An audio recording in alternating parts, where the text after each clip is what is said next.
के भी पूर्वज सनातनी थे। हिंदू पुनर्जागरण का काल है, मैं ये मानता हूँ, इसलिए ये सही समय है। इस तरह की कंट्रोवर्सी को क्यों रहने दिया जाए? अवैध कब्जे पे बर्फ एक्ट लागू नहीं होता। माँ गंगा भी नहीं थी, तब से ज्ञानवापी वहाँ मौजूद है कि संकल्प सदा अमर रहता है और जिंदा रहता है। हमारा और आपका डीएनए एक है। I am proud of you.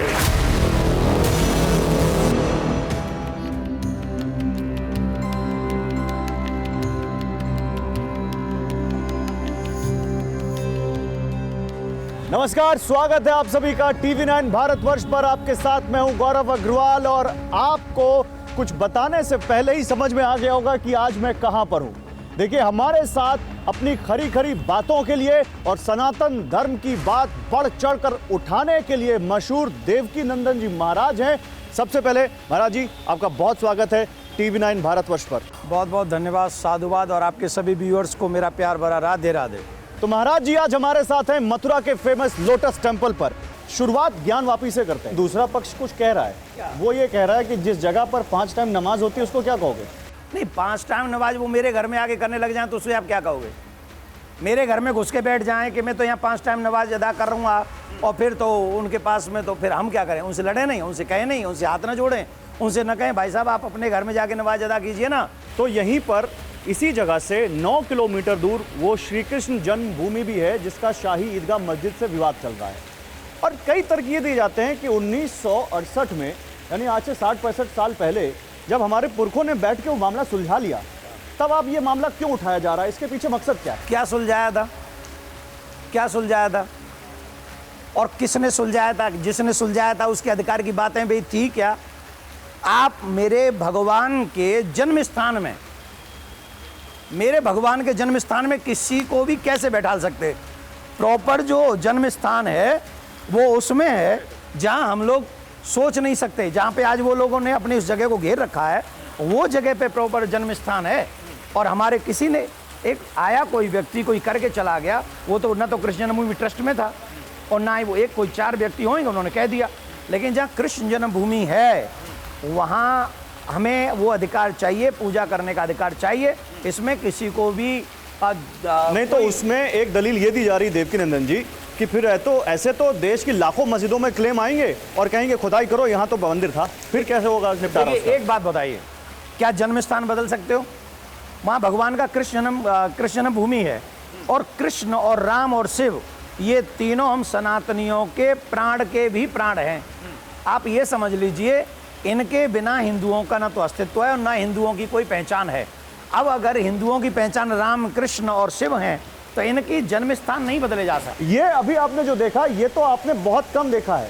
अभी हमारे साथ यहीं पर देवकीनंदन जी के मंच पर कुछ पैनलिस्ट होंगे अलग अलग साइड से, जो अपनी बातें रखेंगे। देवकीनंदन महाराज जी भी उसमें होंगे और फिर उनसे और देवकीनंदन महाराज जी के साथ तर्कों की कसौटी पर यह कसेंगे कि किसके तर्कों में कितना दम है, किसकी बातों में कितना दम है।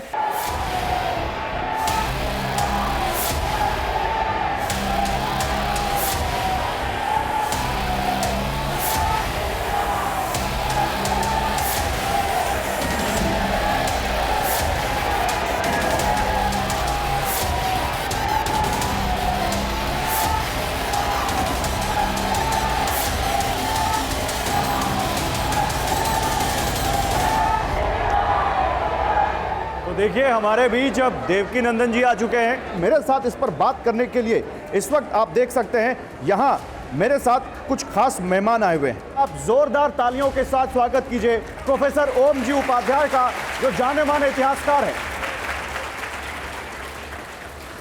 इसके अलावा इस वक्त मेरे साथ हैं मेहरुद्दीन रंगरेज, जो कि मुस्लिम स्कॉलर हैं और यहाँ पर मुस्लिम समुदाय की ओर से अपना पक्ष रखेंगे, और मैं चाहूंगा इनका और जोरदार तालियों के साथ स्वागत किया जाए। और इसके अलावा इस वक्त मंच पर मौजूद हैं अभिषेक राय, जो कि सुप्रीम कोर्ट ऑफ इंडिया के एडवोकेट हैं, और तकनीकी पहलुओं पर हम इनसे बात करेंगे। अभिषेक जी भी इस वक्त हमारे साथ मौजूद हैं। अभिषेक जी का भी जोरदार तालियों के साथ स्वागत है। और देखिए, क्योंकि आज जब हम बात कर रहे हैं, अभी हमने देवकीनंदन जी के साथ थोड़ी देर बात की, इनके अपने तर्क हैं सनातन को लेकर, तमाम जो विवाद है मस्जिद और मंदिर के उनको लेकर, और बड़ी साफगोई से उन्होंने अपनी बातें रखी हैं। इससे पहले कि हम आगे बढ़ें, क्योंकि ज्ञानवापी का जो मुद्दा है वो बहुत बढ़ गया है और उत्तर प्रदेश के सीएम योगी आदित्यनाथ ने इसको लेकर एक बड़ा बयान दे दिया है। तो सबसे पहले हम आगे बढ़े, वो बयान आपको सुना देते हैं। अगर हम उसको मस्जिद कहेंगे तो फिर विवाद होगा। मुझे लगता है कि भगवान ने जिसको दृष्टि दी है वो देखे ना, त्रिशूल मस्जिद के अंदर क्या कर रहा है। हमने तो नहीं रखे ना, ज्योतिर्लिंग हैं, देव प्रतिमाएं हैं, पूरी दीवारें चिल्ला चिल्ला के क्या कह रही हैं। और मुझे लगता है कि ये प्रस्ताव मुस्लिम समाज की तरफ से आना चाहिए कि साहब ऐतिहासिक गलती हुई है और उस गलती के लिए हम चाहते हैं समाधान हो। सीएम योगी आदित्यनाथ ये कहते हुए कि ज्ञानवापी को मस्जिद कहोगे तो विवाद होगा, क्या कहना चाह रहे हैं वो और आपका क्या सोचना है इस पर? मैं एक बात आप सभी के सामने स्पष्ट कर देना चाहता हूं, उस जगह का नाम है ज्ञानवापी। ज्ञानवापी शब्द जो है वो सांस्कृतिक शब्द है, संस्कृत से वो शब्द लिया गया है, मतलब ज्ञान का कुआं। और जो शब्द ही है ज्ञानवापी, ज्ञान का कुआं, पहले तो जो मुस्लिम धर्म को फॉलोअप करते हैं हमें कृपा करके ये बता दें, क्या उनके यहाँ सांस्कृतिक शब्दों का रिस्पेक्ट है या प्रचलन है या वो यूज किया जाता है, या ज्ञानवापी मंदिर या ज्ञानवापी शब्द का इनके उर्दू भाषा और कुरान के अनुसार मायने क्या हैं? ज्ञानवापी मतलब ज्ञान का कुआं। अब हमारे सीएम साहब ने कहा है कि चिन्ह दिखा रहे हैं, चिन्ह बता रहे हैं, चिन्ह वहाँ पर छापे हुए नहीं हैं, चिन्ह वहाँ पर खुदे हुए हैं। और चिन्ह काय के हैं? शंख के, स्वास्तिक के, त्रिशूल के, कई जगह तो ढकने का प्रयास भी किया गया जैसे वहाँ की रिपोर्ट बताती है। हम नहीं बता रहे, ये पर्सनल हमारी ओपिनियन नहीं है, वहाँ की रिपोर्ट ये बताती है कि कहीं प्लग लगा के कहीं कुछ कर करके उसको ढकने का काम किया गया है। बावजूद इसके दीवालों पर, पिलरों पर आज भी सनातन धर्म के कई ऐसे चिन्ह हैं, शंख हुआ, स्वास्तिक हुआ, त्रिशूल हुआ, वो चिन्ह सनातन के हैं। तो पहले दूसरा प्रश्न ये भी है, ये भी बताएं क्या इनकी मस्जिद में ऐसे चिन्ह होते हैं? इस पर आएंगे देवकीनंदन जी, इस पर आएंगे। अच्छा, तो योगी जी की बात के लिए मैं ये कहूँगा कि योगी जी ने जो अपना बयान दिया है वो 100% सत्य है, क्योंकि ज्ञानवापी सांस्कृतिक शब्द है, वो सनातनियों का शब्द है, काशी विश्वनाथ की है। ठीक है, मेहरुद्दीन अंग्रेज, देखिए योगी आदित्यनाथ ने साफ कह दिया है ज्ञानवापी को मस्जिद कहोगे तो विवाद होगा, और देवकीनंदन जी कह रहे हैं कि आखिर संस्कृति का शब्द एक मस्जिद से कैसे जुड़ सकता है। इन दोनों पर आपका रिएक्शन क्या कहेंगे आप? देखिए, मैं ये कहना चाहूँगा कि जो हमारे गुरुजी कह रहे हैं कि उसका ज्ञानवापी उस मोहल्ले का नाम है, मस्जिद का नाम तो मस्जिद आलमगीर है। तो मैं आपको स्पष्ट बताना चाह रहा था कि वो इस मोहल्ले का नाम है, इसलिए उसको ज्ञानवापी के नाम से जाना जाता है मस्जिद को। रहा बात योगी आदित्यनाथ जी की, क्योंकि वो उनकी पॉलिटिकल पार्टी को ये मुद्दे हमेशा से उन पे हैवी रहे और उनके एजेंडे में रहे। पहले उन्होंने जो कहा कि अयोध्या झांकी है, काशी मथुरा बाकी है, तो ये उनके एजेंडे में शुरू से रहा है और वो स्पष्ट होकर आ गए और उन्होंने मान लिया कि हमने जो अपने वादे किए थे जनता से कि हमें सालाना 2 करोड़ रोजगार की बात की थी, महंगाई की बात की थी और बहुत सारी वादे किए थे, उन पर उनका कोई काम नहीं हुआ। फिर वो उसी पे आ गए जो उनका एजेंडा है, कैसे हिंदू मुसलमान हो, कैसे शमशान कब्रिस्तान हो, कैसे मस्जिद हो, कैसे पाकिस्तान हो, भारत हो। तो ये सारी चीज़ें उनके साइड बैठती हैं और यही पोलराइज और ध्रुवीकरण का काम करते हैं वो चुनाव से पहले, और चुनाव में उसका फ़ायदा बीजेपी को हमेशा से मिलता है और उनके एजेंडे में हमेशा से ये तीनों मुद्दे रहे हैं। देवकीनंदन जी, तो क्या आप बीजेपी के लिए काम कर रहे हैं? अगर आप ज्ञानवापी का मुद्दा उठा रहे हैं तो ये कह रहे हैं कि ध्रुवीकरण कर रहे हैं ज्ञानवापी के जरिए। अगर मैं बीजेपी के लिए काम कर रहा हूं तो आप सच मानिए स्कंद पुराण भी बीजेपी के लिए काम कर रहा है।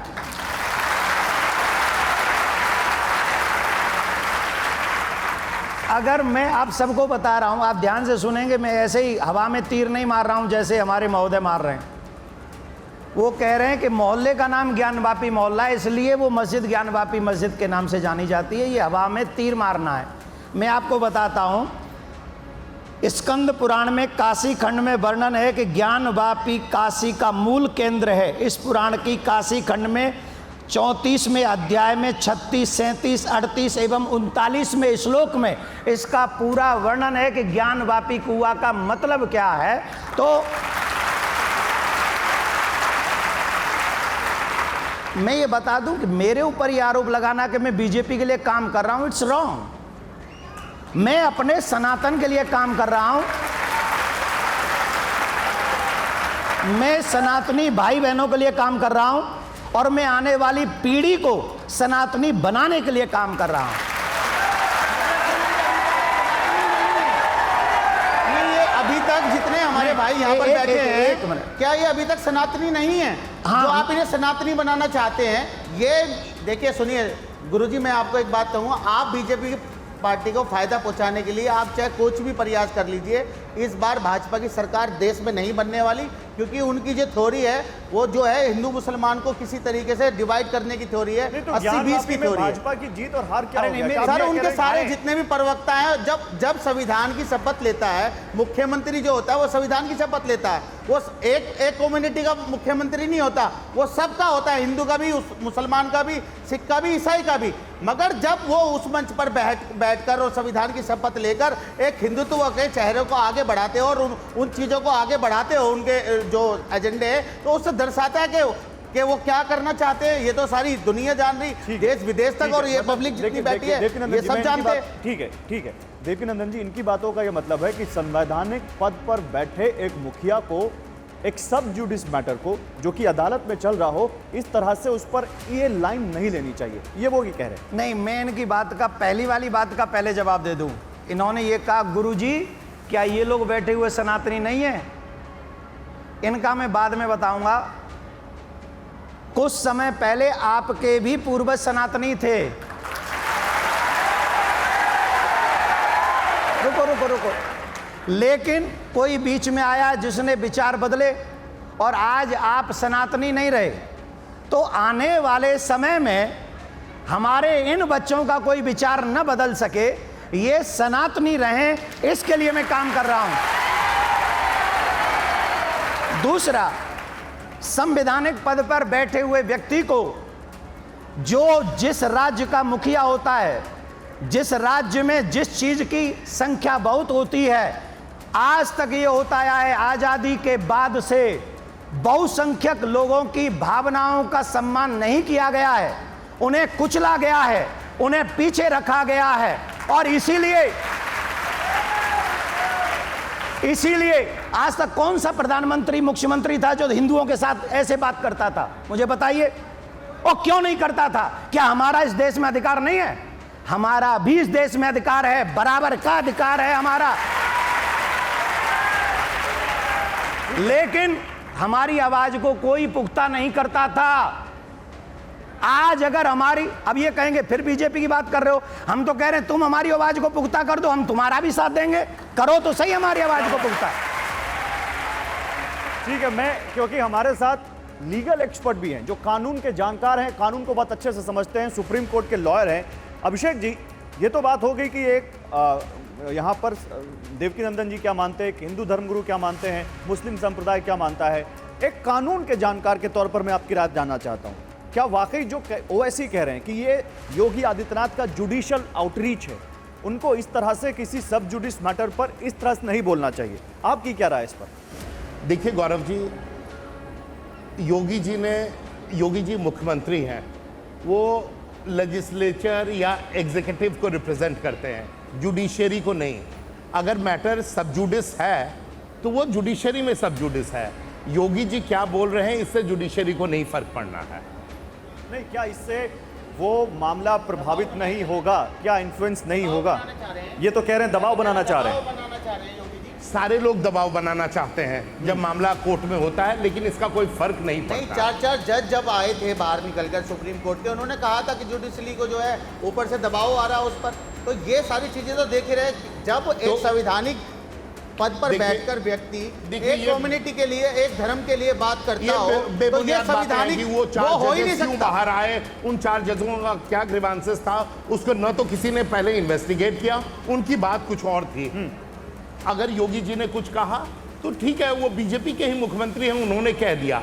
कहना चाहिए था या नहीं कहना चाहिए था, ये अलग बात हो जाती है। पुराने जो मुख्यमंत्री हैं, जिनको मान लीजिए मुसलमानों का वोट लेना है, वो नहीं कहेंगे। जिन्हें इस बात से फर्क नहीं पड़ता है कि मुसलमान वोट दे रहे हैं या नहीं दे रहे हैं, वो कहेंगे। उनके कहने का जुडिशरी पर कोई फर्क नहीं पड़ता, कोई फर्क नहीं पड़ता, कोई फर्क आपके नहीं हिसाब पड़ता। से वो जो कह रहे हैं सब सही वो है? नहीं, मतलब आप वो कह सकते हैं, उन्हें जो कहना है वो कह सकते हैं, जुडिशरी पर इसका फर्क नहीं पड़ता है। कोई कन्वेंशन नहीं है, कुछ भी नहीं। भी कह देना चाहिए। फिर तो ऐसा है, फिर तो ये सरकार जो है आप आस्था से चला लीजिए या संविधान से चला लीजिए। देश संविधान से चलता है सर, आस्थाओं से नहीं चल सकता कभी भी। कि या तो सरकार और संविधान की समझ में कमी है।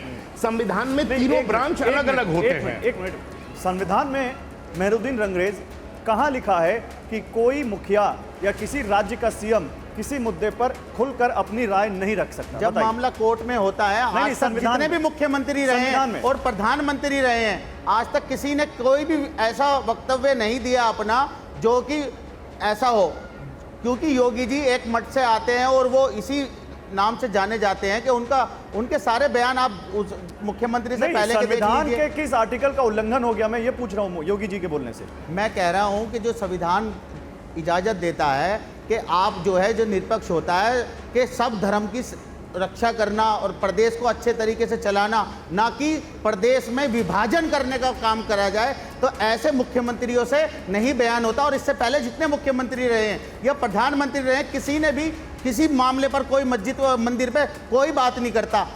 अगर मोदी जी करते तो हम मानते कि हाँ भाई कोई बात कर रहा है। मोदी जी ने जो है अयोध्या मंदिर की जो है शिलान्यास किया, किसी ने क्या विरोध किया? नहीं किया किसी मुसलमान ने।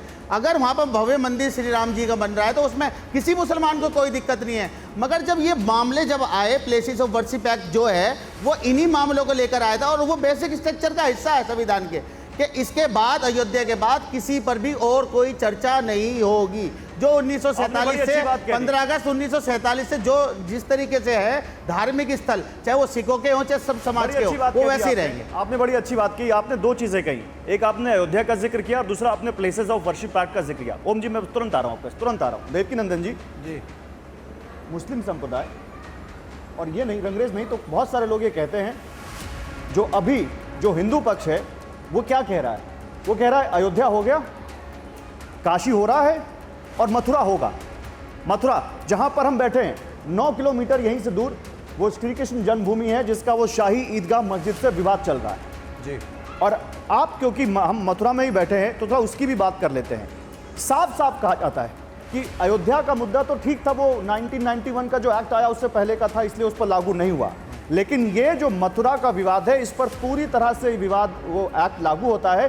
फिर आप लोग ये विवाद की स्थिति पैदा क्यों कर रहे हैं उसमें? पहली बात तो मैं यहाँ पर दो बात कहना चाहूँगा। दो बात ये हैं, जो 91 से पहले राम जी की बात हम कर रहे हैं, क्या 91 से पहले कृष्ण जी मथुरा में नहीं हुए थे? हुए थे कि नहीं हुए थे? तो जो राम जी की बात है वो कृष्ण जी की बात तो फिर भी होगी, क्योंकि कृष्ण जी 91 के बाद पैदा नहीं हुए, जन्म नहीं हुआ। 1947 की डेट है, 15 अगस्त 1947 को देश में जो धार्मिक स्थल जैसा था जी वैसा ही रहेगा, उसमें बदलाव नहीं किया जाएगा। 1832 से लेके 1965 तक कृष्ण जन्म भूमि पे 9 मुकदमे हुए। 1800 से लेके क्या न्याय मिला? अभी भी यहाँ पर कृष्ण जन्म भूमि के अनेक 15 से ज्यादा केस हैं कृष्ण जन्म भूमि पे। 91 वर्शिप एक्ट के अगेंस्ट भी हमने सुप्रीम कोर्ट में याचिका डाली, हमने डाली हुई है। इसलिए डाली हुई है कि कोई भी संवैधानिक कानून देश के नागरिकों के लिए होता है, जिसे नागरिकों का भला हो। कोई भी सरकार मनुष्य को, मानव को अपने अधिकार के लिए कोर्ट में जाने से नहीं रोक सकती, कहीं भी नहीं हो सकता। आप मुझे बताइए, क्या पाकिस्तान में भी ऐसा कानून है? क्या पाकिस्तान में भी ऐसा कानून है कि मनुष्य, मानव अपने अधिकार के लिए कोर्ट नहीं जाएगा? वहां के लिए भी कोर्ट खुला है। अरे साहब, जिस भारत में कसाब के लिए रात को 2 बजे कोर्ट खुलता हो, उसी देश में हम भारतीयों के लिए आस्था की बात रखने के लिए कोर्ट के दरवाजे बंद कर दिए जाएंगे? ये किसने किया था, क्यों किया था, मतलब क्या था? हम इस देश के नागरिक हैं कि नहीं, हम इस देश के वोटर हैं कि नहीं, हमारी आस्थाओं का सम्मान देश के संविधान में है कि नहीं? अगर है तो कृष्ण जन्मभूमि पे बात होनी चाहिए। अच्छा, आपने बड़ी अच्छी बात कही कि 1991 का वर्शिप एक्ट है वो हमारी आस्था को नहीं मोड़ सकता है जी, लेकिन उसमें एक तर्क और है। मैं आपके पास ओमवीर जी आ रहा हूं, तो ओम जी तुरंत आ रहा हूं। ये कहा जाता है, ये तर्क ये दिया जाता है दूसरे पक्ष से कि जब 1968 में हमारे बड़े बूढ़ों ने आज से 65 साल पहले मथुरा का विवाद कृष्ण जन्मभूमि का बैठकर निपटा लिया, तो फिर इसको मुद्दा अब क्यों बनाया जा रहा है? मैं ये जानना चाहता हूं कि और ये बात ओवैसी भी कहते हैं। कौन कहते हैं? असदुद्दीन ओवैसी भी कहते हैं। ये कौन है? आप जानते हैं बहुत अच्छे से उनको। मैं नहीं जानता, मैं उस किसी व्यक्ति को नहीं जानता, मैं ऐसे किसी भी आदमी को नहीं जानता कि जो संवैधानिक पद पर बैठकर बहुसंख्यक लोगों को गाली देता है, बहुसंख्यक लोगों की भावना के साथ खिलवाड़ करता है। मैं ये जानना चाहता हूं कि जिस जगह से वो संवैधानिक पद पे है, क्या वहां 2-4 भी हिंदू नहीं होंगे? होंगे कि नहीं होंगे? अगर हैं तो क्या उनकी आस्था नहीं है? उसी के छोटे भाई ने कह दिया था 15 मिनट के लिए मिलिट्री हटा लो, हम हिंदुओं को बता देंगे। कौन है वो? उसे संवैधानिक पद पर रहने का अधिकार नहीं है। मैं तो ये चाहूंगा कि चुनाव आयुक्त उसे आजीवन प्रतिबंध करे, उन दोनों को जो बहुसंख्यक लोगों को खुलेआम धमकी देता हो। अगर हम उसकी रिस्पेक्ट, हम आज भी रिस्पेक्ट कर रहे हैं, क्यों कर रहे हैं? क्योंकि संवैधानिक पद पे हम उसे गाली नहीं दे रहे, हम उसे अपमानित नहीं कर रहे, लेकिन वो हम लोगों के लिए ऐसे ऐसे शब्द बोलता है कि हम यहां से बोल भी नहीं सकते। आप कह रहे हैं ओवैसी पे प्रतिबंध लगा देना चाहिए? आजीवन, कभी चुनाव नहीं लड़े। उससे अच्छे अच्छे लोग हैं जो भाईचारा चाहते हैं, उसी समाज के, वो लोग चुनाव लड़े, वो लोग जाएं, अच्छे सदन में काम करें, भारत के विकास के लिए काम करें, क्या बुराई है? जो लोग देश के बंटवारे की और 2 नंबर की बात करते हैं वो क्यों जाएंगे सदन में? नहीं जाने चाहिए, ये मेरा मानना है। रंगरेज, आपका क्या कहना है? देखिए, मेरा ये कहना है कि अभी गुरुजी ने बताया नहीं, ओवैसी वाले मसले पर ओवैसी वाले लगा देना चाहिए। ओवैसी मैं ओवैसी के बयान पे ही बात कर रहा हूँ, जो उनके भाई ने कहा था 15 मिनट के लिए, वो जेल भी गए उसमें और बाद में वो बरी भी हुए। मगर जो खुलेआम धर्म संसद के नाम पर चुनाव पे प्रतिबंध लगना चाहिए। सुन लीजिए गुरुजी, धर्म संसद के नाम पर जो धर्मगुरु, हमारे हिंदू धर्मगुरु, जिनका काम होता है प्रचार प्रसार करने का अपने धर्म का, वो जब मारने और काटने की बात करते हो, सामाजिक बहिष्कार की बात करते हो मुस्लिम समाज की, तो उनके खिलाफ कार्रवाई क्यों नहीं करती सरकार? और जो खुलेआम देश में हिंदू राष्ट्र की मांग कर रहे हैं, उनके खिलाफ कानूनी कार्रवाई क्यों नहीं हो रही?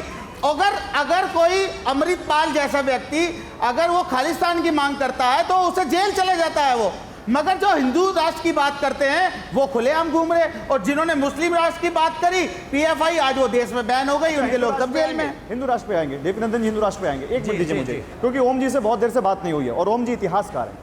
ओम जी, मुझे ये बताइए, अभी बात हुई 1991 प्लेसेस ऑफ वर्शिप एक्ट की, लेकिन एक तर्क ये भी है कि अगर ऐसे ही बात ऐसे होने लग जाएगी, अभी अयोध्या की बात हुई, फिर कहा कि नहीं मथुरा पे भी लागू नहीं होता, फिर कहा गया कि नहीं काशी पे भी लागू नहीं होता, तो फिर तो एक तर्क ये भी है ना इस पर कि ऐसे तो देश में लाखों मस्जिदें हैं जिनके ऊपर ये क्लेम होना शुरू हो जाएगा कि भाई यहाँ मंदिर था।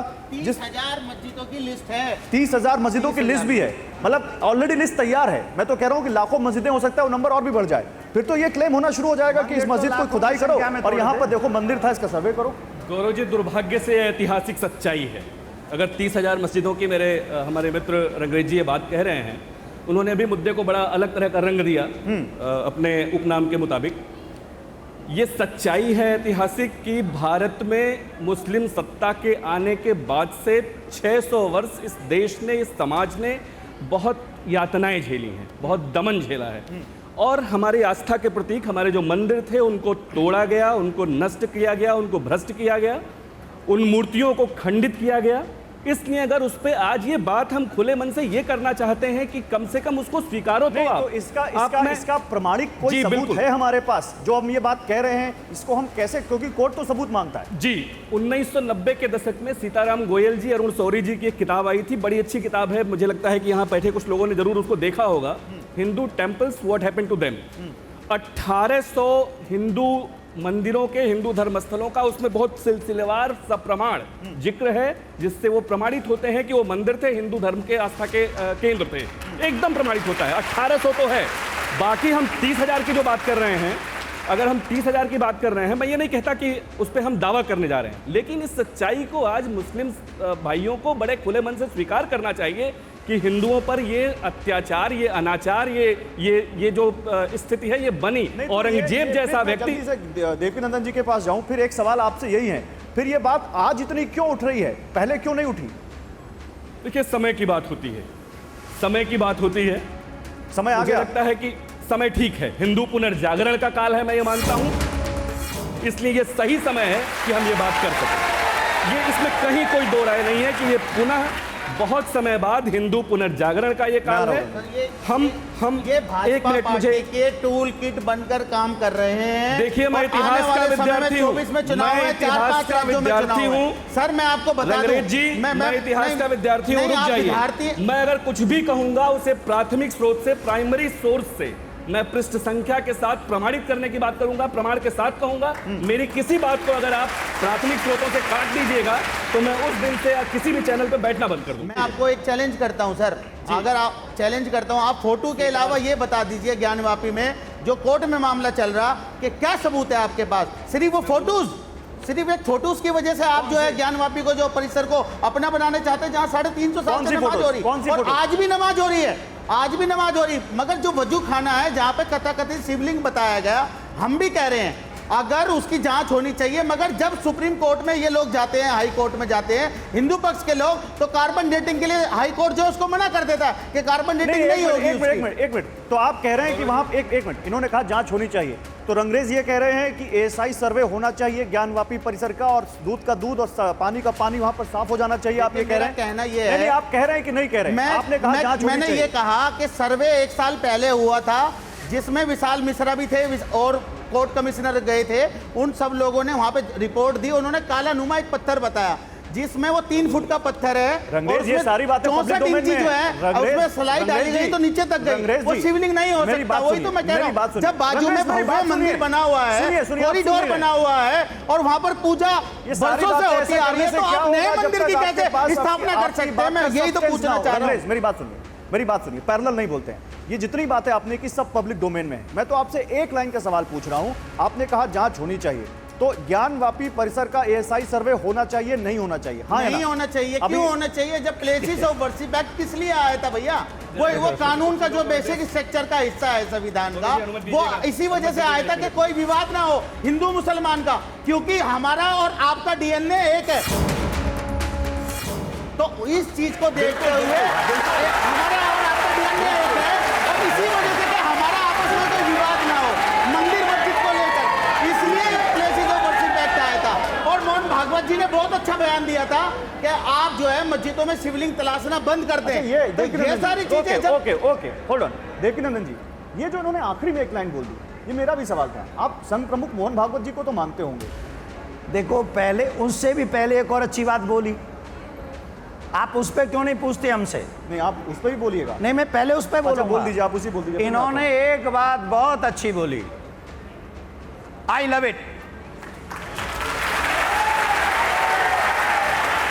वो बात क्या है कि हमारा और इनका डीएनए सच है, ये सत्य है। यही तो रो रहे हैं, यही तो रोते आ रहे हैं। ये आगे और न रोना पड़े, इसीलिए ये बहस हो रही है। हमारा और आपका डीएनए एक है, ये सच है। जिस शिव की पूजा हम आज कर रहे हैं, उस शिव की पूजा आपके पूर्वज कर चुके हैं। आज तकलीफ इस बात की है, वो आत्मा, वो जमीर कहां से आता होगा? जिस शिव की पूजा हमारे पूर्वजों ने की है, हम उसके ऊपर जाके कुल्ला कर दें, हम वहां जाके पैर धो लें। वो कौन सी आत्मा है, वो कौन सा जमीर है? कम से कम रिस्पेक्ट इसी बात की कर लें कि चाहे हमने धर्म बदल लिया है, पर हमारे पूर्वजों की आस्था का खिलवाड़ 90% नहीं, वो तो कहते हैं कि वो शिवलिंग है ही नहीं, वो तो फव्वारा कहते हैं उसको। फिर वो काला पत्थर क्या है, जिसको अभी ये काला पत्थर कह रहे हैं, वो क्या है और मस्जिद में उसकी क्या वैल्यू है? किस हैं? मैं नहीं कह रहा काले पत्थर। पर सर अभी ना तो आप कह रहे थे। मैंने बताया, मैंने कोट करके बताया कि कोर्ट कमिश्नर ने कहा कि काला नुमा एक पत्थर मिला। काला नुमा, और आपको ये भी पता होगा कि काला नुमा पत्थर हमारे यहाँ शिवलिंग होता है। तो आपको सर ये भी पता होगा कि शिवलिंग में छेद नहीं होता और है उसमें 64 सेंटीमीटर सलाई डाली गई, तो वो 64 सेंटीमीटर तक नीचे गई। तो मैं ये बताना चाह रहा हूँ, और जिस दिन से ये पता लगा मुस्लिम समाज को कि भाई वहाँ ये इनकी आस्था है हिंदू समाज की, तो वहाँ पे उस दिन से जो है जो वहाँ पे वजू थी वो वजू होनी बंद हो गई, बाहर वजू हो रही इसी वजह से। वजू हमारे बंद नहीं हुई, करवा दी गई, बंद नहीं हुई, करवा दी गई, कोर्ट ने बंद कराई है। आप गलत तथ्य प्रस्तुत मत नहीं, गलत नहीं कह रहा मैं। कोर्ट ने बंद कराई है। कोर्ट ने भी बंद कराई है तो मुस्लिम पक्ष नहीं गए हैं ना वहाँ पर के, खुलवा दीजिए उसको और एक बात- अलग से इंतजाम करवाया। एक बात बताइए, हम आज ही बहस करना बंद कर देंगे, आज ही।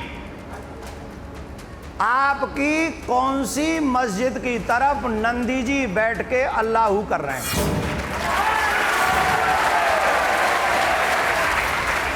आप सत्य पर पर्दा डालने का प्रयास कर रहे हैं। चिन्ह मिलते हैं तो बोले चिन्हों से क्या होता है, शिवलिंग मिलता है तो बोले ये पत्थर से क्या होता है, नंदी उधर मुंह करके बैठा हुआ है बोले इससे क्या होता है। तो फिर किससे होगा? क्या पाकिस्तान बनाने से होगा? ठाकुर साहब मैं आपसे पहले भी एक प्रार्थना कर चुका हूं तमाम टीवी चैनलों पर। अग्रवाल जी, मैंने कहा है काशी, अयोध्या और मथुरा जब तक नहीं मिलेगा तब तक भाईचारा नहीं माना जाएगा। उसके पीछे आपको हट करना नहीं है, उसके पीछे आप जो हमें हट कर रहे हैं ये रीजन है, हमारा राम, हमारा कृष्ण, हमारा शिव। अब मैं आपसे एक बात पूछता हूं सर, आप सभी विद्वान लोग हैं, आज मैं ये जितने भी लोग यहां पर बैठे हैं इन सब के घर में लड्डू गोपाल की पूजा होती है। ये सब जा जाके माँ की तरह अपने उस लड्डू गोपाल से प्यार करते हैं। जब इनको ये पता चलता होगा, जब हमने इनको बताया होगा कि इनके लड्डू गोपाल की जो छवि कृष्ण भूमि में मंदिर बना था, वो औरंगजेब ने मंदिर तोड़कर वहाँ की छवियों को ले जाकर उस दुष्ट ने जामा मस्जिद की सीढ़ियों में गाड़ दिया था, तब से लेके आज तक वो ठाकुर जी वहीं मंदिर की सीढ़ी, मस्जिद की सीढ़ियों में। एक सेकंड, मैं उसी पर आ रहा हूँ। मैं ये जानना चाहता हूं इनके दर्द को कौन बांटेगा?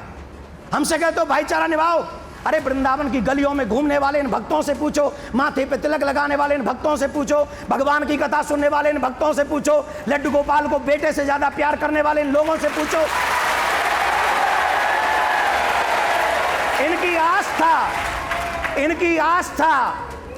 इनकी आस्था का जवाब अपमान नहीं हो सकता। नहीं, लेकिन देखिए नंदन जी, सवाल मेरा संघ प्रमुख मोहन भागवत के उस बयान पर भी था। संघ प्रमुख मोहन भागवत को तो आप मानते होंगे ना, उनका सम्मान करते होंगे, उनकी कई बातों को, कुछ बातों को आप अनुसरण भी करते होंगे। क्या कहा उन्होंने? संघ प्रमुख मोहन भागवत ने साफ कहा कि हमें हर मस्जिद में शिवलिंग नहीं ढूंढना चाहिए। वो क्या कहना चाहते हैं? वो बहुत अच्छा कहना चाहते हैं, आप उनके शब्दों का अर्थ नहीं समझे। आप समझा दीजिए। सुन लीजिए, मोहन भागवत जी ने जो कहा है, उन्होंने बहुत अच्छी बात कही। उन्होंने कहा हर मस्जिद में आई प्रॉमिस, हम हर मस्जिद में शिवालय नहीं ढूंढ रहे हैं। अरे 30,000 मस्जिदों की लिस्ट तैयार है देवकीनंदन जी। अरे मंदिर तो 4 लाख से ज्यादा तोड़े गए, तो आप कह रहे हैं 30,000 में ढूंढना चाहिए। समझदार वही है कि थोड़ा दे के ज्यादा बचा ले।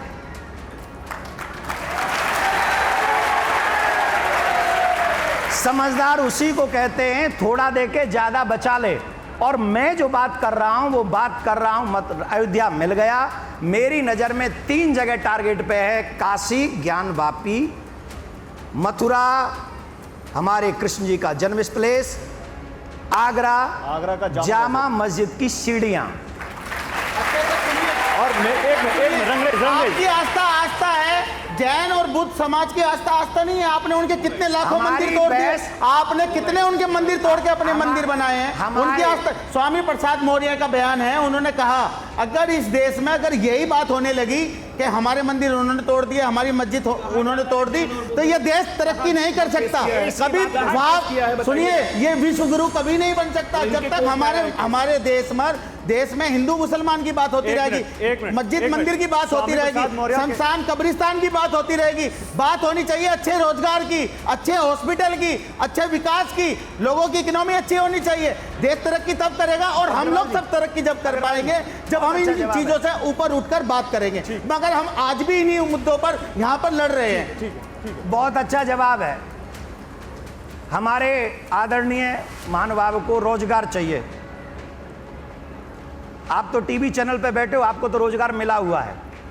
एक बात सुनो सुनो सुनो सुनो सुनो, मैं बताता हूं। जब मंदिर बनता है और मंदिर का विकास होता है, आप कल्पना नहीं कर सकते कितने लोगों को रोजगार मिलता है। मिलता है सर, वो तो आप एक फैक्ट्री से ज्यादा रोजगार एक मंदिर के निर्माण में होता है। आप सोच नहीं सकते जितने गरीब तबके के लोग हैं वो सब मंदिर के द्वार पर आकर रोटी खा जाते हैं। माला वाले को रोजगार मिलता है, प्रसाद बनाने वाले को रोजगार मिलता है, रिक्शा चलाने वाले को रोजगार मिलता है। जिस पे कोई रोजगार नहीं वो मंदिर के आगे बैठ जाए, ठाकुर जी उसका भी पेट भर देता है। गुरुजी अच्छा ये बताइए, जब आप सुनिए 2% लोग, मैं बता रहा हूँ सिर्फ इस हिंदुस्तान में, मैं बता रहा हूँ, एक मिनट में अपना एक फैक्ट बता दूं, 2% लोग हैं जो मंदिर में डेली जाते हैं। ये सर्वे है।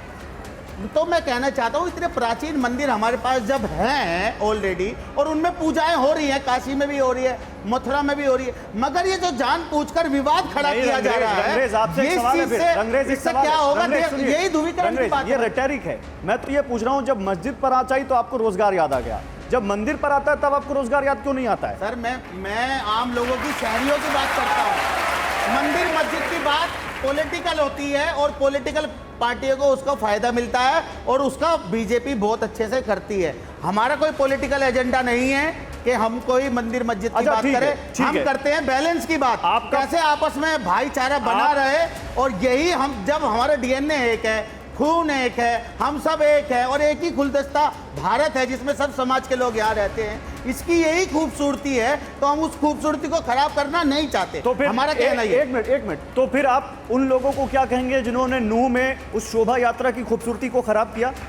सर जब मस्जिद के सामने जाकर, सुनिए क्या कहेंगे? मोनू माने सर, जिसने नासिर और जुनैद का कत्ल किया, सुनिए पहले मेरी बात पूरी होने दीजिए। नासिर और जुनैद का कत्ल किया और वो आरोपी है और उसके खिलाफ जब पुलिस उसको नहीं पकड़ रही और वो वीडियो बनाकर जारी करता है कि मैं कल वहां आ रहा हूं और ये करूंगा, और जब उनके हाथ में हथियार होते हैं, तो मोनू मानेसर नाम का अगर कोई अपराधी, मैं तो कह रहा हूं, राइफल होती है और वो धार्मिक ऐसे नारे लगाते हैं कि भारत देश में रहना होगा, जय सिया राम कहना होगा। डीरेल मत करिए, आप ही की बात कह रहा हूं मैं। मोनू मानेसर के ऊपर आरोप है, पुलिस उसको तलाश रही है, पुलिस उसका कोर्ट में मुकदमा चलेगा, उसको अभी तक नहीं पकड़ा गया वो सर। नहीं, 6 महीने हो गए सर, कब क्या पुलिस क्या कर रही है? हाथ रख के बैठी है। वो भरतपुर की पुलिस तलाश रही है जिसमें राजस्थान की सरकार का संरक्षण है, एक मिनट उसको सरकार का संरक्षण है। अच्छा चलिए, मैं आपकी बात इस बात को एक तरफ रखता हूं। मैं ये पूछ रहा हूं, अगर किसी आरोपी ने या जिसके ऊपर कुछ दाग है दामन पर, उसने कोई वीडियो बना दिया, तो दूसरे संप्रदाय के लोग हाथों में तलवार, गोली, बंदूकें, छोटे मोटे बम लेकर निकल आएंगे, पुलिस वालों को, एक मिनट मेरा सवाल, पुलिस वालों को मार देंगे, 100 गाड़ियों में आग लगा देंगे, 3 किलोमीटर तक रास्ते में दंगा कर देंगे अगर उसने कोई वीडियो जारी कर दिया तो। भी देश का लॉ एंड ऑर्डर को खराब मेरा सवाल है, अगर कोई वीडियो जारी कर देगा तो किसी को दंगा करने की आजादी मिल जाएगी? मैं क्या कह रहा हूं, कोई भी इस देश के कानून को तोड़ता है उसे सख्त से सख्त सजा देनी चाहिए, चाहे वो मुसलमान हो, चाहे हिंदू हो, चाहे सिख हो या ईसाई हो। मगर जब एक ट्रेन में 3 मुस्लिम बैठे थे, पुलिस के अधिकारी ने ढूंढ के 3 मुसलमानों को मार दिया, उस पर आप क्यों नहीं बोल रहे? क्यों मारा गया उसको? और वो कह रहे मोदी और योगी कहना पड़ेगा, उनको वोट देना पड़ेगा। ये देश है, ये देश खूबसूरत देश, इस भारत की कल्पना की थी, हमारे पास चॉइस थी यहाँ से जाने की, मगर हम नहीं गए। क्यों नहीं गए? हमें यहाँ इतनी मोहब्बत और प्यार था हमारा हिंदुस्तान में हिंदू मुस्लिम भाईचारे की वजह से, हम नहीं जा पाए यहाँ से, तो उसकी सजा आज के मुसलमानों को देंगे। अगर औरंगजेब ने मंदिर तोड़े तो उसी समय उसको सजा देते, आज के मुसलमानों को सजा कैसे दे सकते हैं आप? आप मान रहे औरंगजेब ने मंदिर तोड़ी है, उन्हें जो इतिहास कहता है वो तो उन्होंने तो मंदिर मस्जिद बहुत तोड़े, चर्च भी तोड़े, बनाई भी, तोड़ी भी, तो ये तो फिर यही तो हिंदू पक्ष कह रहा है कि मंदिर तोड़कर मस्जिद बनाया गया। देखिए वो 4 बार टूटा मंदिर सर, और 4 बार बना, और आज भी वहां पर पूजा हो रही है। ठीक है, देवकीनंदन जी तो मान रहे औरंगजेब ने मंदिर तोड़ी। देखिए, मुझे लग रहा है कि ये इस भूमि का असर है जो ये सत्य स्वीकार कर रहे हैं। और मैं सच में इस बात के लिए इनका स्वागत करता हूं, धन्यवाद देता हूं और ये कहूंगा इस फीलिंग को दिल्ली के स्टूडियो में भी बैठ के बनाए रखें आप। पहली बात, सुनो सुनो सुनो, एक मेरे ध्यान से सुन लो, फिर बात उड़ जाएगी। ये सच है कि औरंगजेब ने मंदिर तोड़े, इन्होंने स्वीकार किया। अब अगर मंदिर तोड़े तो मैं एक बार फिर ऑफर दे रहा हूं, भाईचारे का ऑफर।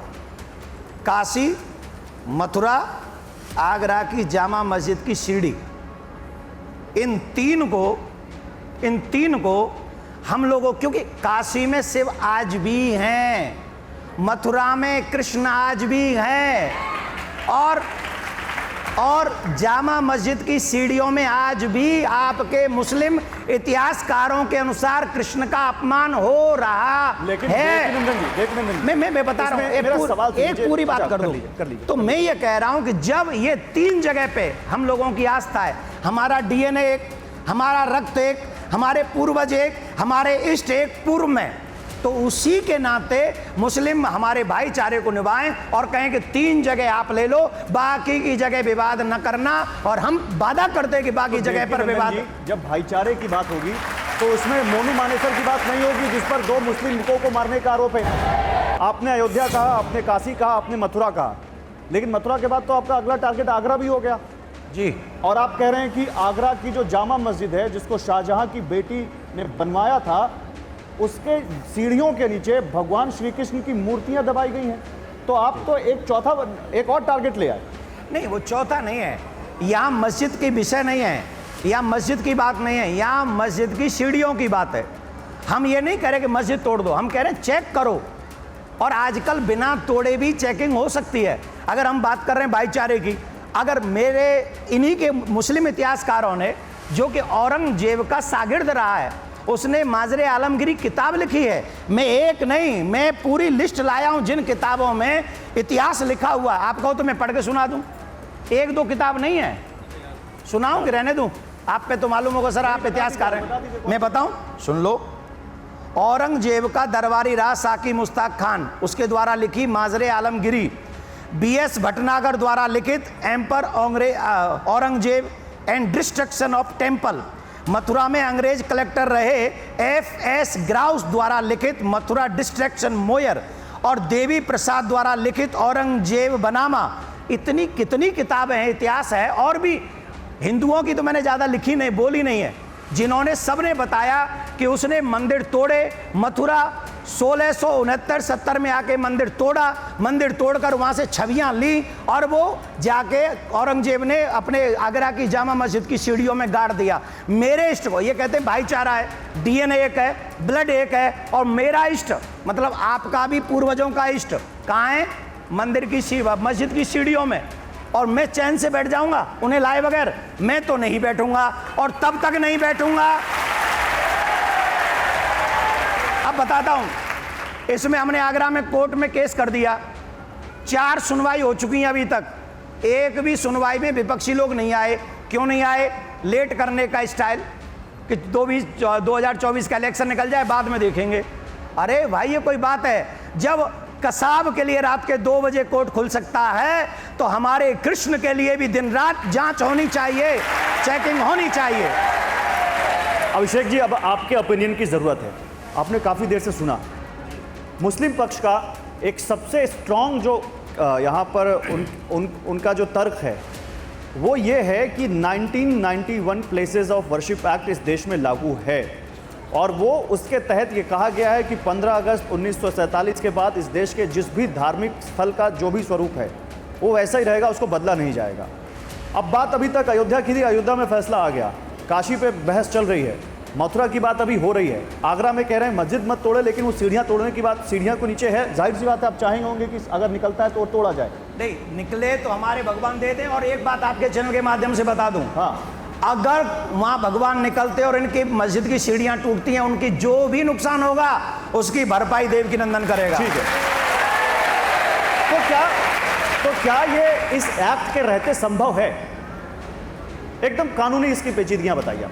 देखिए, ये एक्ट जो है, इसे लीगल लैंग्वेज में कहेंगे बहुत ही पुअरली ड्राफ्टेड लेजिस्लेशन है। अच्छा, ये जो सेक्शन 3 है, जो बार करता है दूसरी जगहों पर एक्सेप्ट फॉर अयोध्या, वो इतना पुअरली ड्राफ्टेड है कि अगर ठीक से उसे पढ़े तो ये मथुरा और काशी को तो नहीं ही रोकता। आप कह रहे हैं मथुरा और काशी पे लागू नहीं होता? नहीं लागू होगा अगर आप इसे ठीक से पढ़ेंगे। बताइए, थोड़ा तो समझाइए। ये जो सेक्शन 3 में कहा गया है कि जहां रिलीजियस नेचर नहीं चेंज करना है, आप रिलीजियस नेचर ना काशी में चेंज कर रहे हैं ना मथुरा में। जब से हो रही थी तब से आज तक हो रही है। पूजा पाठ पहले भी होती थी, आज भी होती है। अब दूसरी बात है, महाराज जी ने जो पिटिशन डाला है सुप्रीम कोर्ट में, उस पर 2-3 चीजें हो सकती है। या तो सुप्रीम कोर्ट मान ले सकती है महाराज जी ने जो भी ग्राउंड्स किया होगा, और अगर महाराज जी के ग्राउंड्स नहीं भी मानती है सुप्रीम कोर्ट किसी वजह से, तब भी उसके कारण मथुरा और काशी तो नहीं रुकेंगे। इसीलिए इन बातों को समझना पड़ेगा। दूसरी बात है, कई लोग आजकल ये विचार व्यक्त नहीं, कर रहे हैं। अभी इस पर एक और मैं आपसे पूछना चाहता हूं, फिर आगे जी। बढ़ूंगा। आपने कहा कि काशी और मथुरा तो नहीं रुकेगा, और जो जामा मस्जिद का जिक्र कर रहे हैं देवकी नंदन जी, उस पर यह एक्ट लागू होगा क्या? वो सीढ़ियां टूट सकती हैं?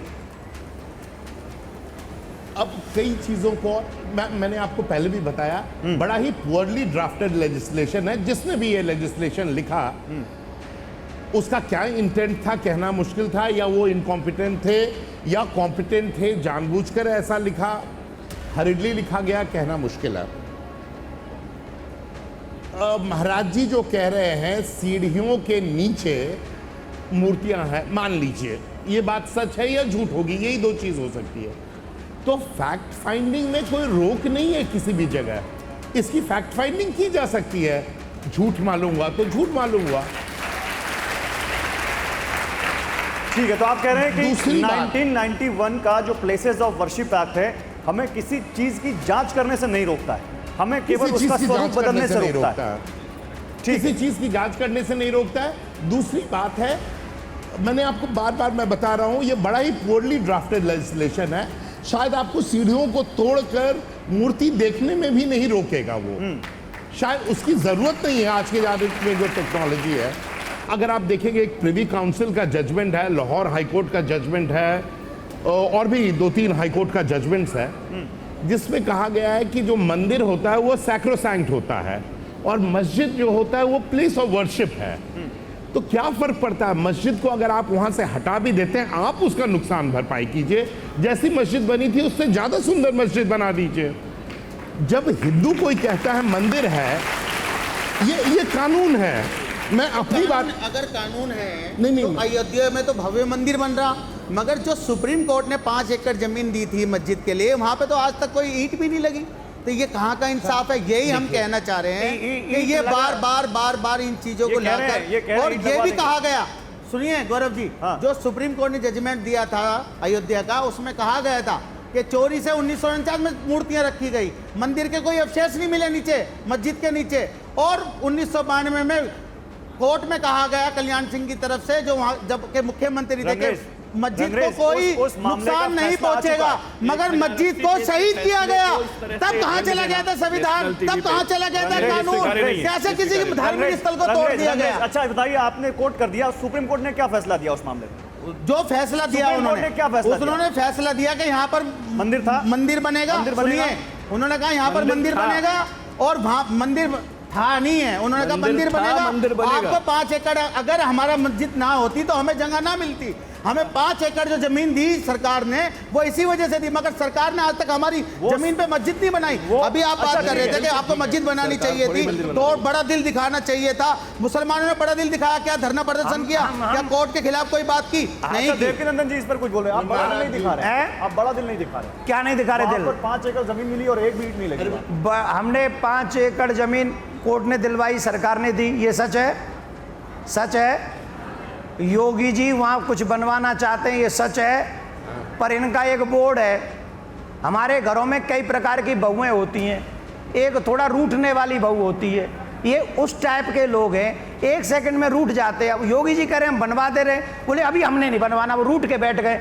ये अलाउ करे योगी सरकार उस मस्जिद को बनवाएगी, जगह नहीं की है सरकार उसको बनवाएगी, इसमें क्या बुराई है? फाइलें पहुंच चुकी वहाँ पर, मैं गया था वहाँ पर भी देखने के लिए, फाइलें पहुंचाई गई वहाँ पर, मगर अभी तक उन फाइलों पर कोई साइन नहीं हुआ। हो सकता है बड़ा कोई बजट बनाया गया, मैं बताता हूं, कोई सरकार हो सकता है राम मंदिर से बड़ी फाइल आपकी मस्जिद की बन रही हो, आप वेट एंड वॉच। देवकीनंदन जी नहीं को सहयोग बन रही ना सर, करेंगे? मैं गया था जब एक मिनट, देवकीनंदन जी को सहयोग करेंगे उसमें? हैं? उस मस्जिद बनाने में कोई सहयोग करेंगे? उस मस्जिद में सहयोग नहीं करूंगा। नहीं करेंगे ना। ठीक है, चलिए यहाँ पे क्लियर कर दिया आपने। मैं इसलिए कर दिया ना, राम मंदिर बनाने में इन्होंने कोई सहयोग नहीं किया, ये कृष्ण मंदिर बनाने में सहयोग करेंगे, मैं उस मस्जिद में सहयोग कर दूंगा। क्लियर बात है। अब मैं ओम जी एक इतिहास के एक सवाल पर आता हूं और उसके बाद मैं जामा मस्जिद पर इनसे सवाल लूंगा। इन्होंने कहा औरंगजेब ने मस्जिद तोड़ी, ये मुस्लिम पक्ष कह रहा है। जो इंतजामिया मस्जिद की कमेटी है वो ये कह रही है कि 1669 में जो मस्जिद तोड़ी औरंगजेब ने, दरअसल वहाँ पर अकबर के दीने इलाही धर्म के मुताबिक एक मंदिर और एक मस्जिद बनवाया गया था, और औरंगजेब ने जो मंदिर तोड़ा वो तोड़ा, लेकिन मस्जिद वहाँ पर पहले से थी और मस्जिद तोड़ के मंदिर नहीं बनाया गया, ये उनका तर्क है। देखिए, कम से कम जहाँ तक मेरी इतिहास की समझ है, इतिहास और संस्कृति की, इतिहास के किसी ग्रंथ से अगर इसका प्रमाण हमें दे दें, किसी भी प्राथमिक स्रोत से, तो मैं इसे स्वीकार कर लूँगा। ऐसा बिल्कुल नहीं है। 1669 में, उसके पहले भी 1585 के आसपास नए मजहब दीन इलाही के तहत मंदिर और मस्जिद का निर्माण अकबर ने करवाया, और बाद में औरंगजेब ने मंदिर को तुड़वा दिया था क्योंकि वो दीन इलाही का विरोध कर रहे थे, लेकिन मस्जिद तोड़कर मंदिर नहीं बनाई गई, ये उनका तर्क। नहीं, एकदम आप 1669 का औरंगजेब का फरमान पढ़िए गौरव जी। मैं आपसे कह रहा हूँ 1669 का औरंगजेब का फरमान पढ़िए, वो एशियाटिक लाइब्रेरी कोलकाता में है। अभी हमारे एक मित्र फ्रैंको गौतिये ने औरंगजेब आइकोनोक्लाज्म करके एक पुस्तक प्रकाशित की है। दुर्भाग्य से उसका लोकार्पण में मैं शामिल था, मैंने ही लोकार्पण किया है उसका। उसके उस पन्ने को पढ़िए, आपको स्पष्ट हो जाएगा। स्पष्ट आदेश दे रहा है अपने मुहज्जिबों को कि जाओ और उस मंदिर को तोड़ दो, स्पष्ट रूप से। इसमें कहीं कोई संशय नहीं है, कोई उसके पहले वहां मस्जिद नहीं थी, वहां पर मंदिर तोड़कर मस्जिद बनाया जा रहा है, एक चीज। दूसरी चीज, आप पीछे अगर मैं ज्ञानवापी की बात करूं, पीछे 150 साल केवल चले जाइए।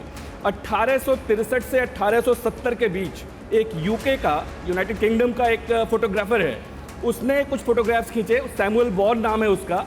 उसने फोटोग्राफ्स खींचे, जेके पॉल गेटी म्यूजियम में है। आप अपने मोबाइल पे कोई भी यहाँ बैठा जेके पॉल गेटी म्यूजियम ज्ञानवापी डाल के देख सकते हैं।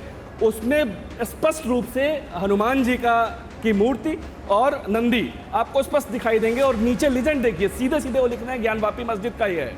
उसके अलावा लगातार 1910 तक लगातार फोटोग्राफी हुई है, आपको डिफरेंट जगहों पर मिल रही है। सब चिल्ला चिल्ला के कह रहे हैं। इसके अलावा मुझे बताइए ना, रंगरेज साहब बताएं, रंगरेज साहब बताएं, रंगरेज साहब 1 मिनट, रंगरेज साहब 1 मिनट, नमाज हो रही है सर, रंगरेज साहब 1 मिनट। जब आप देश को आजाद हुए, मैं आपके बीच में नहीं बोला, रंगरेज साहब मत बोलिए, मेरी बात पूरी हो जाने दीजिए, उसके बाद बात कीजिए। आप जो है 1869 से लेके 1863 से लेके 1910 के इन फोटोग्राफ्स को देखिए। वहाँ जो मुझे रंगरेज साहब एक दुनिया की किसी मस्जिद का उदाहरण बता दें, मैं अभी मान लूँगा इनकी बात को, कि दुनिया के किसी मस्जिद में त्रिशूल, घंटा, स्वस्तिक का चिन्ह कहीं कहीं भी होता हो, त्रिशूल होता हो, घंटा होता हो, स्वस्तिक होता हो, कहीं दुनिया के किसी मस्जिद का एक बता दें। कोई, रुक जाइए सर, मेरी बात पूरी हो लेने दीजिए। कोई एक मस्जिद बता दीजिए जिसकी ओर मुख करके नंदी विराजित हो, नंदी विराजमान हो उस मस्जिद की ओर मुख करके।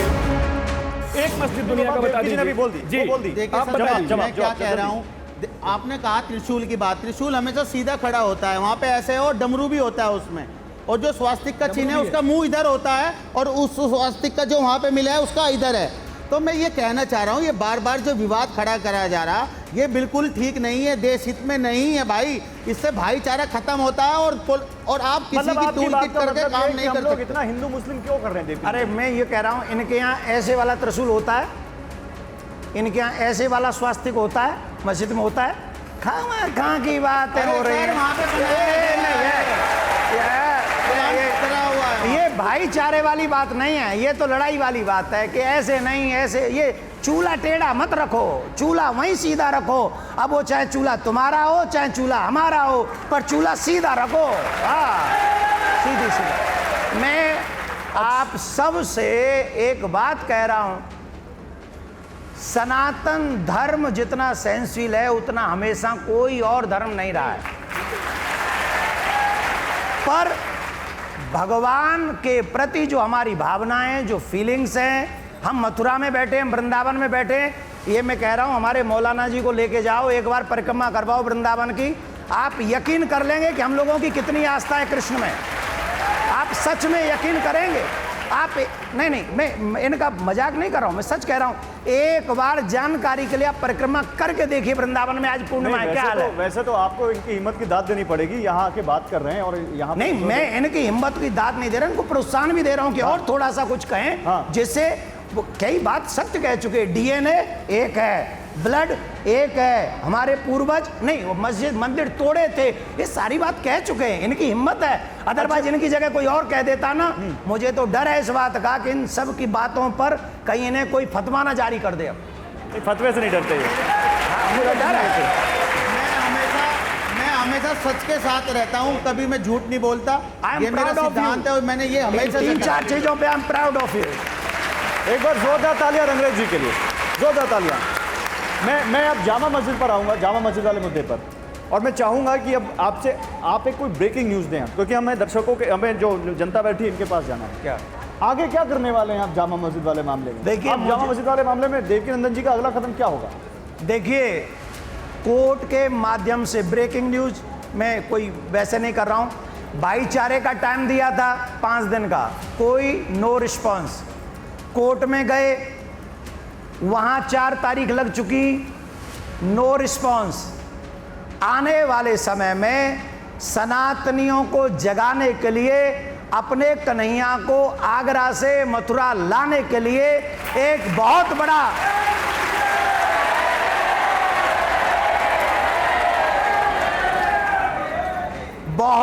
बड़ा कार्य होगा।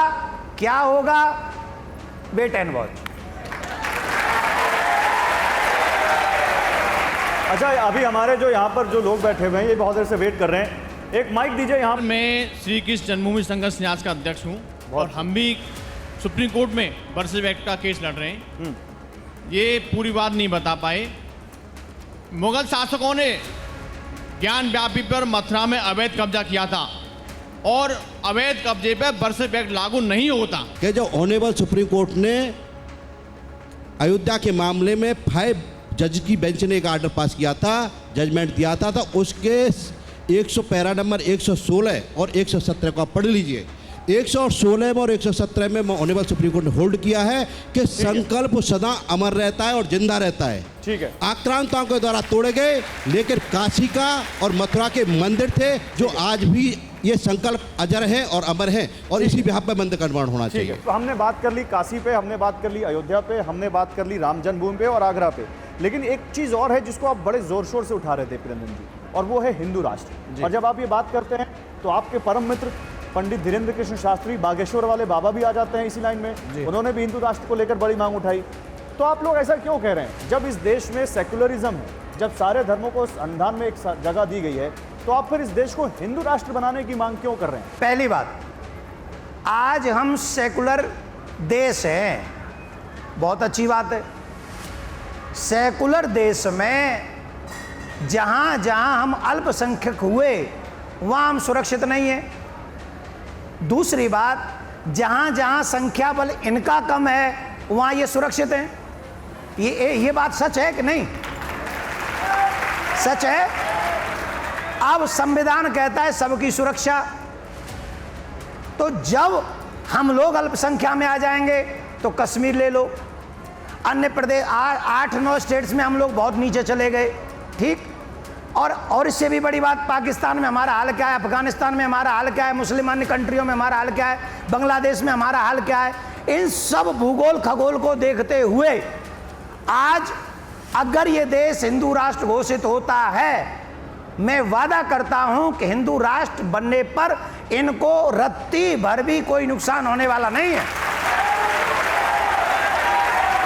देवकीनंदन जी, एक सवाल और आता है जी। सवाल ये आता है कि ये देश धर्म से चलेगा या संविधान से चलेगा? क्योंकि संविधान में उसकी प्रस्तावना में साफ लिखा है कि भारत एक संप्रभु, समाजवादी, धर्मनिरपेक्ष, लोकतांत्रिक गणराज्य है। मान लिया, लेकिन मैं आपसे सभी टीवी चैनलों के जितने भी विद्वान एंकर हैं उनसे, जितने भी कोर्ट में जज वकील हैं उन सब से, जितने भी कलाकार, जितने भी अभिनेता, जितने भी नेता, उन सब से, जनता जनार्दन से हाथ जोड़ के मेरा एक क्वेश्चन है, इस क्वेश्चन का आंसर सब देने का प्रयास करें। ईमानदारी से बताएं कि यह संविधान कब तक सुरक्षित रहेगा इस देश में, कब तक सुरक्षित रहेगा? यह बिगेस्ट क्वेश्चन है, यह यक्ष क्वेश्चन है। यह संविधान हमेशा सुरक्षित रहे, इसके लिए हिंदू राष्ट्र आप कह रहे हैं संविधान पर खतरा है। 15-20 साल और रुक जाओ। आज आपके सामने यहां मथुरा से 50 कोस दूरी पे, 50 किलोमीटर, 84 कोस की परिक्रमा, जहां सब लोग करते हैं, पूरा विश्व का लोग आता है, 84 कोस की परिक्रमा होती है। वहां पर क्या हुआ? क्योंकि वहां हम अल्पसंख्यक हैं, क्या हुआ? वहां गोलियां चली, पत्थर चले, वहां पर टीवी चैनलों के एंकरों में भी वो पत्थर पड़े, वो जो आप लोगों की गाड़ियां लेके चलते हैं वो फूंक दी गई हैं। आज 2023 में कल्पना करिए 2047 में क्या होगा। 2047 में भी संविधान सुरक्षित रहे, इसके लिए हिंदू राष्ट्र की बहुत जरूरत है, बहुत जरूरत है। मैं इस पर आगे भी आपसे सवाल लूंगा, लेकिन कानून के जानकार हमारे साथ हैं। क्या वाकई हिंदू राष्ट्र संभव है इस संवैधानिक व्यवस्था में? क्लियर। आप डिफाइन कैसे करते हैं हिंदू राष्ट्र? मेरे विचार से तो कोई कॉन्फ्लिक्ट नहीं है कॉन्स्टिट्यूशन के साथ। नहीं, आप सिंपल हिंदू राष्ट्र मतलब एक धर्म विशेष का राष्ट्र। कानून में क्या है? कानून तो सिर्फ कहता है धर्मनिरपेक्ष, तो हिंदू भी तो हमेशा धर्मनिरपेक्ष है, सारे धर्म। अरे भाई हम भी तो धर्मनिरपेक्ष हैं, सर्वे भवन्तु सुखिनः, सबकी मनोकामना, हम तो सबके लिए प्रार्थना करने वाले हैं, तभी तो हिंदू राष्ट्र बनाओ। देखो, मैं एक बात आप सबसे निवेदन कर रहा हूं, आने वाले भविष्य को देखने के बाद भी जो लोग अपनी आंखों पर पट्टी बांध लेते हैं ना, वो ना अपना भला कर पाते हैं, ना अपने समाज का, ना अपने देश का भला कर पाते हैं। नहीं तो इस बात की क्या गारंटी है? आज यूरोप उसी आग में जल रहा है जिसके लिए वो भारत को उकसाता था। अरे ये धर्मनिरपेक्ष, यहाँ ये होता है, यहाँ ये होता है, ये होता है। आज फ्रांस जो है वो मिसाल लेके घूम रहा है, बटन लेके घूम रहा है, हमें शांति दे दो, हमें बचा लो। वो कंडीशन भारत में ना हो, इसके लिए हिंदू राष्ट्र की जरूरत है। अच्छा, मैं आपसे एक और सवाल पूछता हूँ, तो फिर इस बात की क्या गारंटी है कि जब देश हिंदू राष्ट्र बन जाएगा तो ये सब नहीं होगा? पक्का नहीं होगा। बताइए नेपाल में कहाँ दुखी हैं ये? जब भी हिंदू राष्ट्र रहा था क्या ये वहाँ दुखी थे? लेकिन आज तो वो भी नहीं रहा हिंदू राष्ट्र। क्यों नहीं रहा? क्योंकि उसे चीन ने दबा दिया। भारत को चीन दबा नहीं पाएगा। और अगर हमारा ये राष्ट्र हिंदू राष्ट्र रहा, नहीं सुना? अरे मेरे जयशंकर साहब ने कहा हम उनके सामने कहीं नहीं टिक सकते, चीन के सामने कहा, और मोदी जी एक बार भी चीन का नाम। अरे आप चीन पर आ गए, हिंदू राष्ट्र पे तो आपने बोला ही नहीं। मैं तो सर हिंदू राष्ट्र पे भी बोल रहा हूँ इनकी आप बात तो चीन पर आ गए। मैं आपको चैलेंज करता हूँ गुरुजी, मैं आपको चैलेंज करता हूँ, आप एक गांव नहीं बना सकते हिंदू राष्ट्र। पूरे देश की तो आप बात क्या कर रहे हैं? और आपके सनातन धर्म को छोड़ के लोग बौद्ध धर्म अपना रहे हैं, क्योंकि आप दलितों को मंदिर में नहीं आने देते। आप दलितों के साथ ऐसे दुर्व्यवहार करते हैं। आप आना चाहते हैं? जातियों में बांटते हैं। आप आना चाहते हैं? आप आना चाहते हैं मंदिर में? मैं तो जाता हूँ मंदिर में, आपको मैं मस्जिद में भी जाता हूँ। ये भी आजकल बड़ा प्रॉब्लम है। हमारे भाइयों को कहा जाता है मंदिर में नहीं आने जाता। एक जगह टीवी चैनल में लोग बोले थे आप पुजारी नहीं बनाते, मैं तुम्हें बना देता हूँ पुजारी, आओ तो सही, आओ तो सही। पूजा मैं आपको भी पुजारी बना सकता हूँ, कसम से मंदिर बनवा के दूंगा और बढ़िया तिलक लगाना, तुलसी दूंगा, दीक्षा भी दूंगा, आप लो तो सही। नहीं, लेकिन मैं ओम जी, हिंदू राष्ट्र ये देश जब बना था, जब आज़ाद हुआ था, और जब उस संविधान सभा में इस बात को लेकर डिस्कशन हुआ तो बात ये हुई कि माइनॉरिटीज़ का ख्याल कैसे रखा जाए। संविधान के हमारे निर्माताओं ने शायद इसी बात को ध्यान रखते हुए इस देश में सेकुलरिज्म का वो नींव रखी। क्या वो सेकुलरिज्म आज सभी धर्मों को साथ लेकर साथ नहीं चला जा सकता? जरूरी है कि इस देश को हिंदू राष्ट्र ही बनाया जाए। मैं मानता हूं कि आसिंधु सिंधु पर्यंता यस्य भारत भूमिका पितृभू पुण्य भूमिश्च सैव सवै हिंदू इति स्मृत, यानी सिंधु नदी से सिंधु तक, समुद्र तक जो इस पूरी भूमि का, मैं यहाँ बैठे लोगों का आह्वान करता हूँ आपके माध्यम से अपने दर्शकों का, कि एक बार अपनी आंख बंद करके इस मातृभूमि का, इस पितृभूमि का ध्यान करें। सिंधु नदी से नीचे समुद्र तक इस भूमि को जो भी अपनी पुण्य भूमि और पितृभूमि मानता है वो हिंदू है। हिंदू की और डेफिनेशन है। और इस परिभाषा में मेरे मित्र रंगरेज जी को हिंदू बनने में कोई गुरेज नहीं है। वैसे भी वो मान तो आप चुके हैं बनाना ही क्यों चाहते हैं उनको हिंदू? वैसे भी वो मान चुके हैं। इस बात पर इतना जोर क्यों उनको हिंदू बनाना ही क्यों? मुझे पूरा मौका दीजिए सर, मैं एकदम स्पष्ट कर दूंगा जल्दी। और सभी प्रतिप्रश्न लेने के लिए मैं तैयार हूं। दूसरी बात, एक बात तो ये कि इस भूमि को जो भी पितृभूमि और पुण्य भूमि मानता है वो है हिंदू पब्लिक डोमेन में। ठीक है। दूसरी बात ये कि हिंदू कभी एक दायरे में संकुचित नहीं रहा, सनातन कभी एक दायरे में संकुचित नहीं रहा। हमने किसी एक ब्रदरहुड की, क्रिश्चियन ब्रदरहुड के जैसे बात नहीं की, हमने किसी मुस्लिम भाईचारे की बात नहीं की। हमने क्या कहा? हमने कहा इंद्रम वर्धन्तो अप्तुरः कृण्वन्तो विश्वमार्यम, हम इस पूरी धरती को श्रेष्ठ बनाएंगे। ये उद्घोष यही की सनातन भूमि से निकला। हमने ये कहा अयम निजः परोवेति गणना लघुचेतसाम उदार चरितानांतु वसुधैव कुटुंबकम, ये पूरी धरती हमारा परिवार है, पूरा विश्व हमारा परिवार है। देवकीनंदन जी, देश में एक और बहुत बहस चल रही है और मुझे लगता है कि आपका भी वो विषय प्रिय होगा, जरूर आप उसे बोलेंगे जी। समान नागरिक संहिता, यूनिफॉर्म सिविल कोड, और वो भी कहीं ना कहीं हिंदू राष्ट्र से जोड़ते हैं। यूनिफॉर्म सिविल कोड को लेकर आपकी क्या राय है और क्या कहना चाहेंगे आप उसको? देखिए, ध्यान से सुनिए, बहुत बड़ा क्वेश्चन है।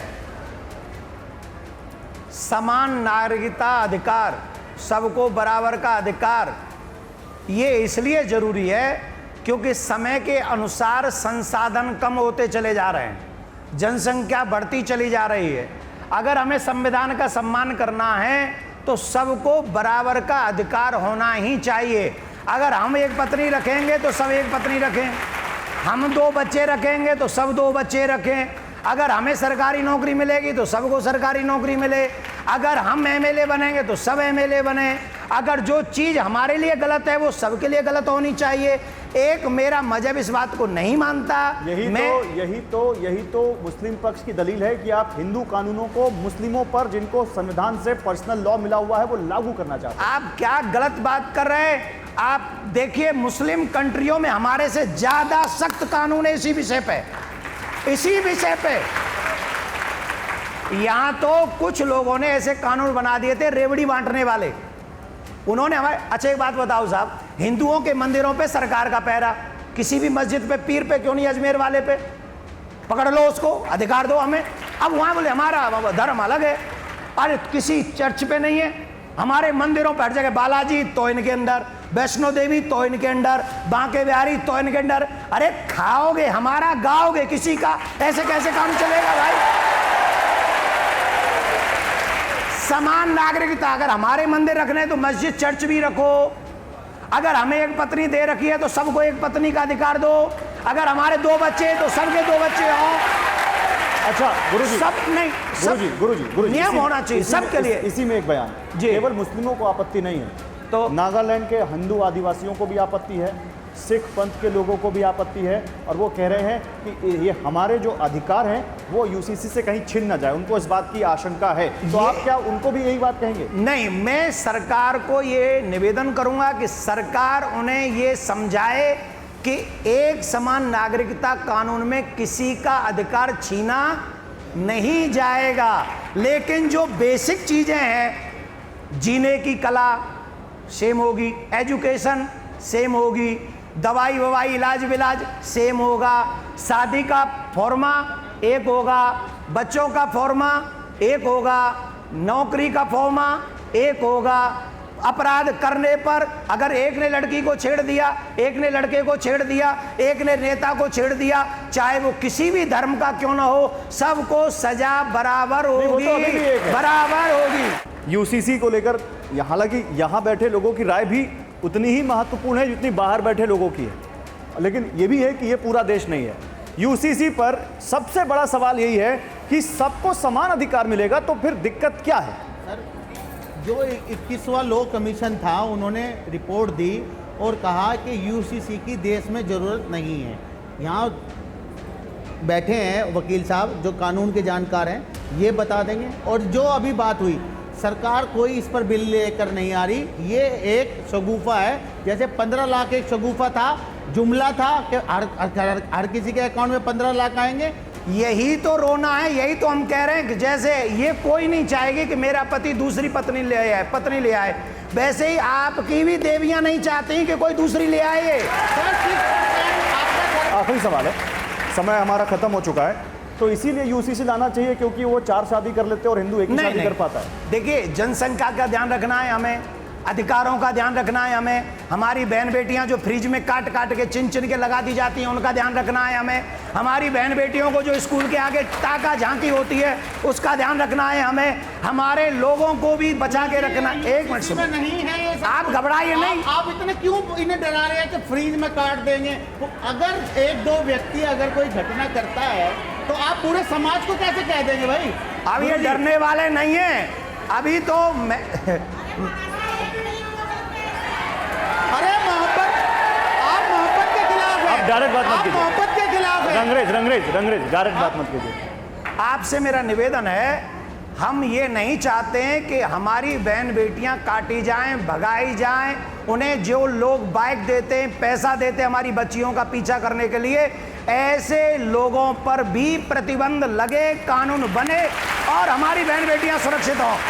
और सुनो, हम ये चाहते हैं ये भी सुरक्षित हों, आपकी मुस्लिम बहन बेटियां भी ऐसे उन जल्लादों से सुरक्षित हों जो अपनी बहन बेटियों का आदर भी नहीं करते, वो 2-4% हैं, वो इसके लिए भी कानून होना चाहिए। चलिए, एक देश एक कानून, यही जरूरी है हमारे लिए।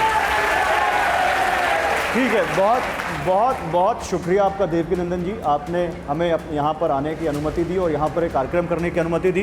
बहुत शुक्रिया आप लोगों का भी, आप लोग यहाँ पर आए।